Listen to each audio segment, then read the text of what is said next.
Alors, dans cet exercice, nous allons créer une fiche d'entretien. Et pour réaliser ce document, il faudra créer un tableau, fusionner des cellules, modifier l'alignement et l'orientation de certaines cellules, et modifier la largeur et la hauteur des colonnes et des lignes.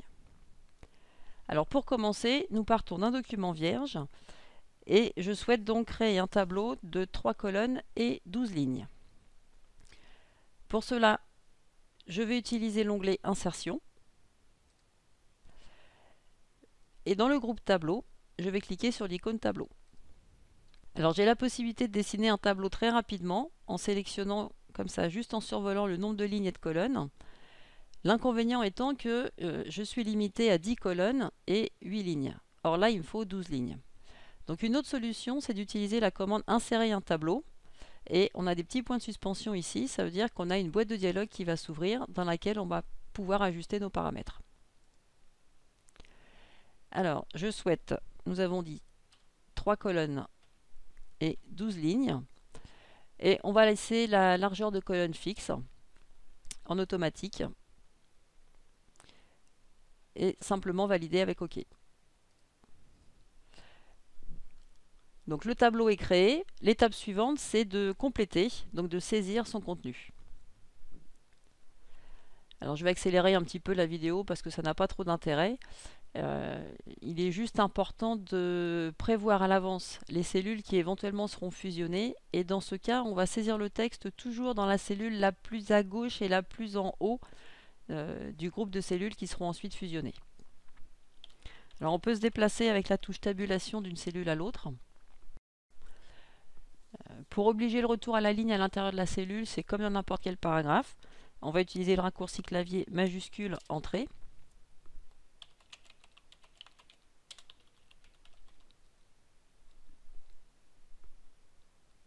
Et on peut également cliquer directement dans une cellule pour pouvoir saisir à l'intérieur.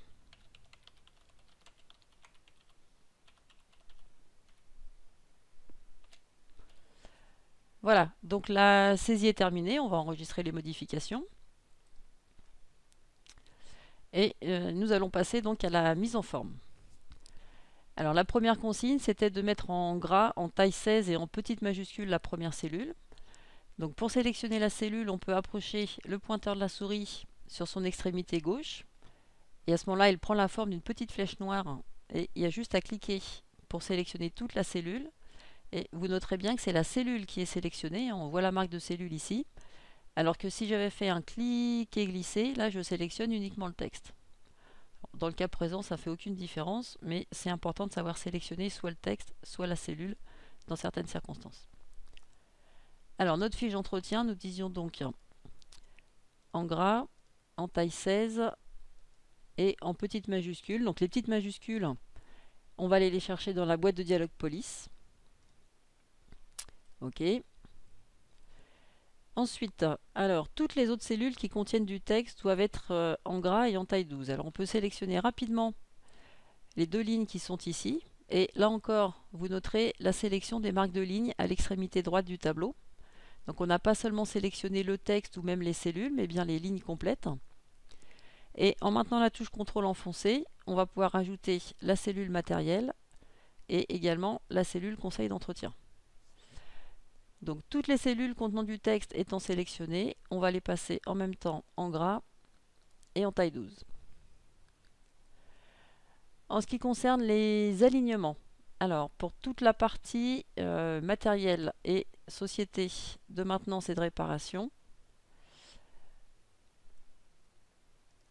on a besoin de les aligner à gauche, donc ça par défaut c'est bon, et de les centrer verticalement. Alors pour centrer verticalement des cellules, on peut utiliser l'onglet contextuel Disposition d'outils de tableau, ou bien éventuellement faire un clic droit pour accéder aux propriétés du tableau dans le menu contextuel. Alors là on va passer par Disposition, et vous noterez que si on passe par là, les icônes qui permettent l'alignement des cellules ne sont pas disponibles parce qu'on a effectué une sélection avec CTRL. Alors c'est pas très sympa.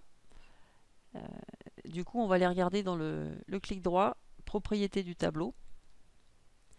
Et là on peut très bien demander à ce que les cellules sélectionnées soient alignées verticalement au centre.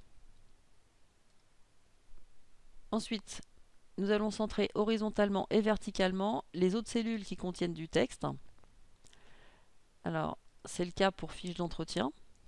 Et vous voyez, hein, dès que je sélectionne une deuxième cellule, les icônes qui sont ici deviennent grisées.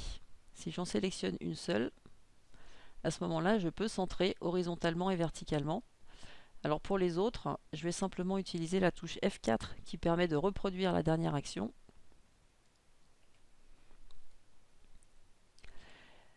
Ensuite, pour conseil d'entretien, on va l'orienter verticalement. Alors, orienter verticalement, vous avez ici une icône orientation du texte, toujours dans l'onglet disposition. Et quand vous cliquez dessus, donc vous avez les orientations qui se succèdent. Donc on va choisir celle-ci. Ensuite, nous allons fusionner des cellules. Alors, fiche d'entretien va être fusionnée avec la cellule qui est à côté. On peut très bien utiliser l'icône fusionnée qui se trouve ici dans le groupe fusionné. Mais on pourrait également, je vais le faire pour les 3 cellules en dessous, utiliser le clic droit et choisir la commande fusionner.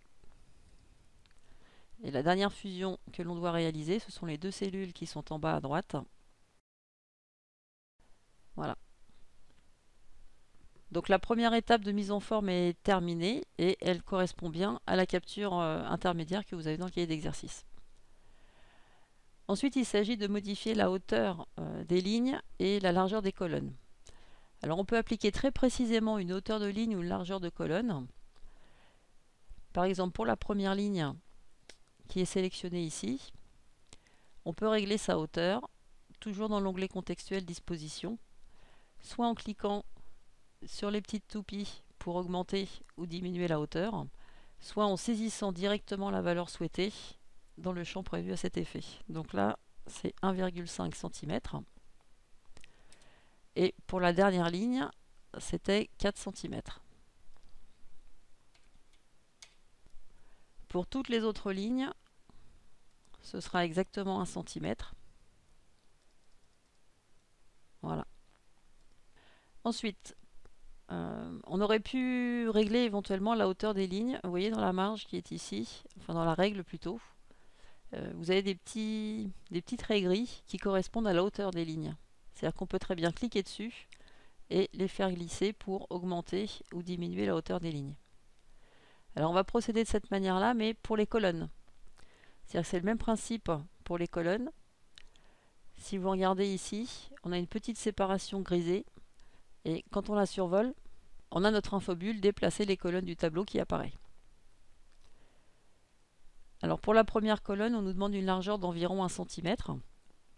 Donc si je clique dans une cellule de la première colonne, je vois bien apparaître cette séparation. Simplement, on nous demande de ne pas modifier la largeur du tableau. Or là, si je déplace les colonnes du tableau à cet endroit-là, on voit bien que seulement la colonne en question va être agrandie ou rétrécie, et du coup ça change la taille du tableau. Alors pour ne pas changer la taille du tableau, on n'intervient pas dans la règle, mais directement dans le tableau. Et par contre, on va surveiller dans la règle la graduation à laquelle on va se positionner. Et donc là, on est environ à 2 cm. Et puis pour la dernière colonne, donc 4 cm sur le même principe. Voilà, 16-4, ça fait à peu près 12. On nous demandait enfin de diminuer la largeur de la première cellule. Donc la première cellule qui est ici, pour qu'elle occupe environ la moitié de la ligne. Alors si je me contente ici de la déplacer, on voit bien que ça déplace tout le tableau. Pour ne déplacer que la séparation ici sur cette ligne-là, on va sélectionner la cellule. Et là, ça ne va déplacer la séparation que pour la cellule en question. Alors on enregistre les modifications. Voilà, si on réduit un petit peu le zoom, on va voir notre tableau en entier. Donc on a bien notre fiche d'entretien qui est terminée.